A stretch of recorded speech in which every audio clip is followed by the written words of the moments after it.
Hello guys, இன்றைக்கி நம்மளோட சேனலில் பன்னீர் பிரியாணி தான் எப்படி சிம்பிளாக ஈஸியாக குக்கர்லேயே பண்ணுறதுன்னு பார்க்க போகிறோம்.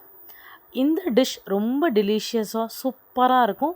குழந்தைங்கள்லாம் டெஃபினட்டாக விரும்பி சாப்பிடுவாங்க.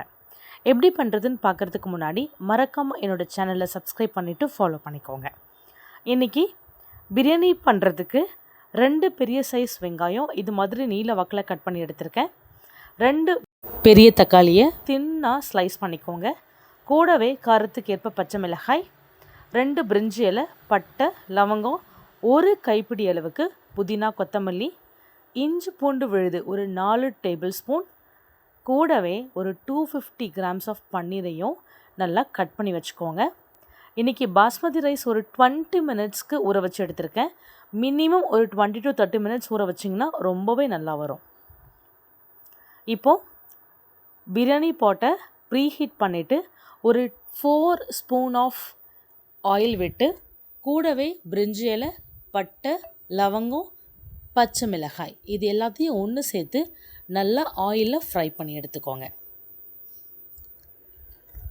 இது மாதிரி நீங்கள் ஒரு 1 to 2 மினிட்ஸ்க்கு ஃப்ரை பண்ணாலே போதும், நல்லா வதங்கி வந்துடும்.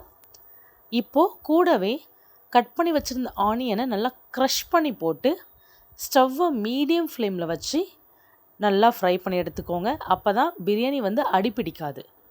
ஸோ எப்போவுமே நீங்கள் பிரியாணி பண்ணும்போது சிம்மில் இல்லை மீடியம் ஃப்ளேமில் வச்சு பண்ணிங்கன்னா ரொம்பவே சூப்பராக வரும். இப்போது வெங்காயம் நல்லா வதங்கி வந்துடுச்சு.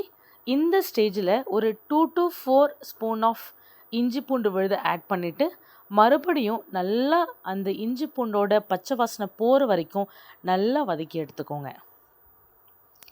வெங்காயம், இஞ்சி பூண்டு எல்லாமே ஒன்று சேர்ந்து நல்லா வதங்கின பிறகு கூடவே 1 ஸ்பூன் மஞ்சள் தூள், 1 ஸ்பூன் ஜீரகத்தூள், 1/2 ஸ்பூன் கரம் மசாலா, காரத்துக்கேற்ப மிளகாய் தூள் அண்ட் கூடவே இன்றைக்கி நான் கொஞ்சம் 1/2 ஸ்பூன் அளவுக்கு பிரியாணி மசாலா ஆட் பண்ணியிருக்கேன். ஸோ ஆட் பண்ணிவிட்டு எல்லாமே ஒன்று சேர்த்து நல்லா வதக்கி எடுத்துக்கோங்க. எல்லா பிரியாணி ஸ்பைசஸும் அந்த ஆயிலில் நல்லா வதங்கி வரணும். வதங்கி வந்த பிறகு இந்த ஸ்டேஜில் நீங்கள் 1 கைப்பிடி அளவுக்கு புதினாவை ஆட் பண்ணி மறுபடியும் அந்த புதினாவில் நல்லா வதங்குற வரைக்கும் நல்லா வதக்கிக்கோங்க. வதங்கின பிறகு தக்காளியை சேர்த்து கூடவே கொஞ்சம் உப்பு சேர்த்திங்க அப்படின்னா வெங்காயம், தக்காளி, அந்த பிரியாணி ஸ்பைசஸ் எல்லாமே ஒன்று சேர்ந்து நல்லா வதங்கி வந்துடும். எல்லாமே நல்லா வதங்கின பிறகு இப்போது நான் பன்னீரை நல்லா கட் பண்ணி வச்சுருக்கேன். உங்களுக்கு எந்த சைஸில் உங்களுக்கு வேணுமோ அந்த சைஸில் நீங்கள் கட் பண்ணி எடுத்துக்கலாம். பன்னீரை எதர் நீங்கள் ஃப்ரை பண்ணி ஆட் பண்ணிக்கலாம், அப்படி இல்லைனா இதே மாதிரி டைரெக்டாகவும் ஆட் பண்ணிக்கலாம். இன்றைக்கி நான் பன்னீர் நான் அப்படியே கட் பண்ணி டைரெக்டாக தான் ஆட் பண்ணியிருக்கேன். ஆட் பண்ணிவிட்டு ஒரு 2 மினிட்ஸ்க்கு மீடியம் ஃப்ளேமில் நல்லா வதக்கி எடுத்துக்கோங்க. வதங்கின பிறகு 1 கிளாஸ் பாஸ்மதி ரைஸ்க்கு 1.5 கிளாஸ் அளவுக்கு தண்ணி ஆட் பண்ணிவிட்டு தண்ணி ஒரு கொதி வந்த பிறகு நீங்கள் இந்த பாஸ்மதி ரைஸ் எல்லாமே ஆட் பண்ணிக்கலாம். ஆட் பண்ணிவிட்டு நல்லா ஒரு முறை மிக்ஸ் பண்ணி விட்டுக்கோங்க. இந்த ஸ்டேஜில் உப்பு, காரம் கொஞ்சம் கம்மியாக இருந்ததுன்னா அதையும் ஆட் பண்ணிவிட்டு இப்போது 1 கைப்பிடி அளவுக்கு கொத்தமல்லியை மேலாக தூவி கூடவே 1 ஸ்பூன் எண்ணெய் இல்லை அப்படின்னா கீயை ஆட் பண்ணி செஞ்சிங்க அப்படின்னா சும்மா கமன்னு வாசனை வரும்.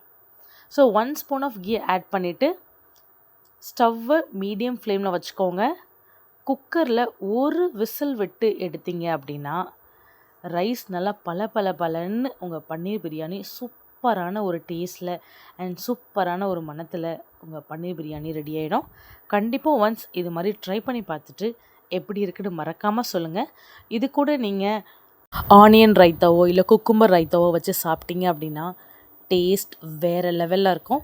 கண்டிப்பாக ட்ரை பண்ணி பார்த்துட்டு எப்படி இருக்குன்னு மறக்காமல் கமெண்ட் பண்ணி சொல்லுங்கள். தேங்க்யூ.